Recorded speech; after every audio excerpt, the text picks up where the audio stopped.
What is going on, y'all? Welcome back to the Locks DFS NHL Breakdown. I'm your host, Narang, and I'll be breaking down this 6-game main slate on DraftKings and FanDuel for Friday, March 15th. Before I get into that, though, just a couple of things. First off, if you guys could go ahead and leave a like and comment on this video, not only would it mean a lot to me, but you would be entered into winning our free giveaway, or I guess I should say giveaway, that we run every single week. As you guys know, it's the same giveaway. We like to give back to our most active viewers, members, watchers, those leaving positive comments and likes. We like to hook y'all up with a free season pass. So go ahead and do both those things so you'll be entered into that giveaway. And the winner for that will be announced every Monday. One last thing, speaking of those passes, let me just show you guys our site real quick. I rarely do this, but because we do have a new site in the works right now. It should be up shortly. We're just like finalizing it all right now. But for now, locksdfs.com/shop. You can go ahead and get with our NHL, NBA, college basketball season passes. All of them are wrapped up in a couple of these two passes right here, like this all access 1 month pass for $150. One of the better deals you can get on the site just because it's got 3 sports all like that are in a full swing right now.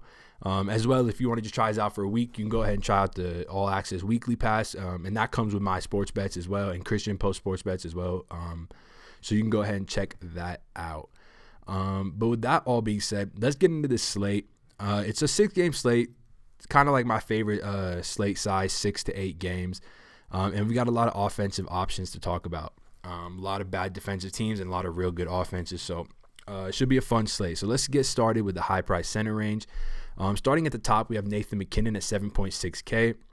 He's going to be my favorite high-price center of the day. I feel like a broken record when I go on saying that Nathan MacKinnon at home is probably the highest upside fantasy player there is, up there with Connor McDavid at home or Alex Ovechkin versus teams with bad penalty kills. He's that good. And the news of note here is it's nothing really too new, but the same Colorado's still running out their same lines without Gabriel Landeskog, who's out 4 to 6 weeks. They have McKinnon on this top line with JT Compher and Derek Brassard, and all 3 of those guys are correlating on the first unit power play. 2 things here. One, Nathan MacKinnon on this line will most likely take on a little bit more of an offensive role. Sometimes when Mikko and Gabriel Landeskog are on his line, he can be a little bit deferring, but the guy has an iCorsi for over 19 on the season, and similarly over the last 14 games. And I expect him to be shooting the puck a little bit more just because JT Compher is a natural center, a little bit more of the puck distributor, as is Derek Brassard, who also has a lot of time at center. So we could see a lot of these guys, as opposed to MacKinnon funneling pucks to the other guys, we could see them coming into him. And we all know McKinnon's got a shot that nobody can stop. So love him at the high price range. Colorado obviously implied for a 3.3 team total and rising. Opened at 3.1, now has risen to 3.3. I anticipate it'll grow even more because Anaheim has been bad defensively over the past 10 games, ranking 9th in the league in high danger chances against per 60. So big fan of this Colorado top line, and the fact that they correlate on the power play is all the better for me.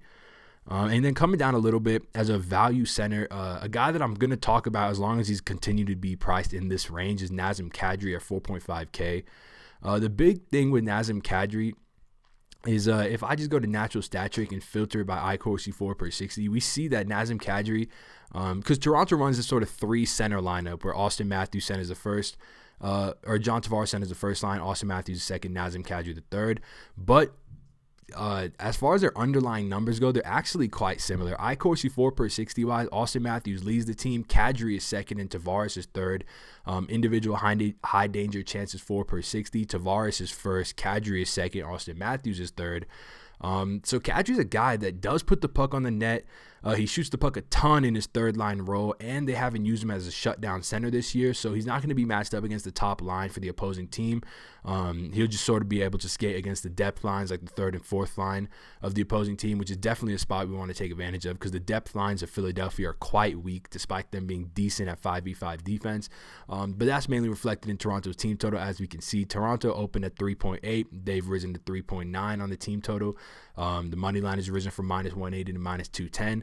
With 68% of bets coming in on them. So not any reverse line movement, but just some solid line movement in Toronto's favor. And I just think getting exposure to Kadri at this price, he's probably more of a 5.5, 5.6K center. So getting a full $1,000 discount when I'm not a huge fan of this center range, this mid-range center is a good move in my opinion. So moving on to winger though, the top guy for me over here is going to be Johnny Gaudreau. The reason I rarely talk about Johnny Gaudreau in these videos is because of Superstars. He actually has one of the lower floors. As you can see, he's got incredible upside as seen by this most recent game versus New Jersey, where he recorded 6 points, 3 goals, 3 assists, and 20 DraftKings points, which I don't think I've seen since I've been playing NHL DFS. I don't think I've seen a 6-point night from anyone. So super impressive, but that's obviously the upside that comes with Calgary 1. Calgary 1 has been one of the most dominant lines in hockey the entire year. Now they have a matchup versus the New York Rangers, who are a team that we've just been picking on forever. A little bit better high danger chance against per 60 the past 2 weeks, ranking 14th in the league, but still an awful penalty kill, coming in at 6th worst in the NHL. So a great spot for Johnny Gaudreau and Calgary 1, both at 5v5, but also at 5v4.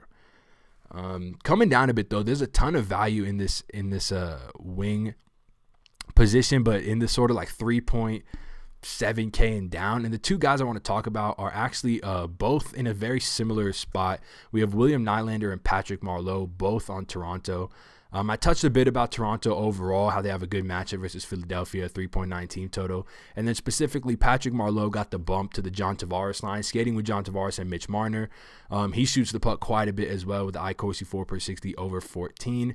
And he's going to get power play 2 time as well on a really talented power play 2. So definitely a guy for 3.7K that I love getting exposure to. And then the second guy is William Nylander in sort of the same role. Kasperi Kapanen remains out, so William Nylander got the bump to Austin Matthews' line. And as we've talked about, last year, 2 years ago, when William Nylander was skate with Austin Matthews consistently, he was priced in the 6Ks, and right now he's sitting at 3.7K. So there's really no reason to not get exposure to at least one of these guys at this incredibly cheap price point. And then the last guy I want to mention, I already kind of touched on Colorado a bit, but Derek Brassard is 3K. Not going to shoot the puck a crazy amount. He's got an iCorsi 4/60 around 12, but he's got the cushiest role you can ask for, skating on Nathan McKinnon's wing and on his wing at 5v4 on the power play. So just an elite spot for Derek Brassard. And he's a guy who's been extremely fantasy relevant in the past, so this could definitely be a spot that we see him reemerge as a fantasy stud. So that'll do it for winger, but let's move on to defense. So favorite high price option at defense, got to go back to Mark Giordano. Just not much I can say here. Not much more I can say about Calgary. They opened at a 3.9 team total and have since dropped to 3.8. I wouldn't really take that. I wouldn't really dwell on that too much. The Rangers have been a decent defensive team the past 2 weeks, as I said, with their high danger chances number. And they generate their fair amount of high danger chances for, ranking in the top 5 in the NHL over the past 2 weeks. So a little bit of reverse line movement is natural here, but I believe there was a little bit of reverse line movement on New Jersey as well when Calgary smashed them 9-4. So we could see a similar game like that.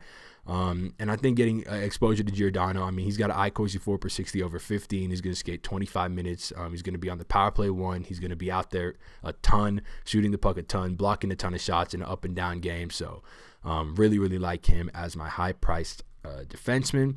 And then coming down a little bit, a guy that I've mentioned a few times in these videos is Troy Stecher at 3K. So the news here is that Ben Hutton is officially out for an extended period of time now. And that kind of locks Troy Stecher into this 25-minute a roll night and power play 2 role as well. Just a spot that you definitely want to take advantage of. Vancouver's got some of the most drastic line movement on the slate. They opened at 3.3 of a team total of 3.3 and minus 145, have received 63% of the bets and are now up to minus 170. I tend to agree with this. I think Vancouver probably puts up quite a few goals on a New Jersey team that has just been bad defensively since Taylor Hall went out, but since Sami Vatanen went out as well, they've just been awful. So definitely some Vancouver exposure is a good way to go about it. And I think Troy Stecher for 3K, as always, until they raise his price, I'm going to always play a guy who's getting 25 minutes for 3K. Moving on to goalie, as always, you guys know I don't usually talk too much about goalie. All I can tell you is what I usually say, which is just make sure your goalie is correlated with the rest of your team so that if your team does well, scores a bunch of goals, gets a bunch of assists, then ideally your goalie will get the win, and hopefully you win as well. So with that all being said, guys, thank you so much for checking out the video. Again, make sure to like and comment to be entered into winning a free season pass of your choice from locksdfs.com. Go ahead and check out locksdfs.com as well, and get yourself a season pass, get yourself a week pass, a month pass. Join us. We're putting in a lot of work here for you guys, and I think you'll really like our content. So thanks, guys, for checking out this video. I hope you win a ton of money tonight, and I will see y'all tomorrow. Peace.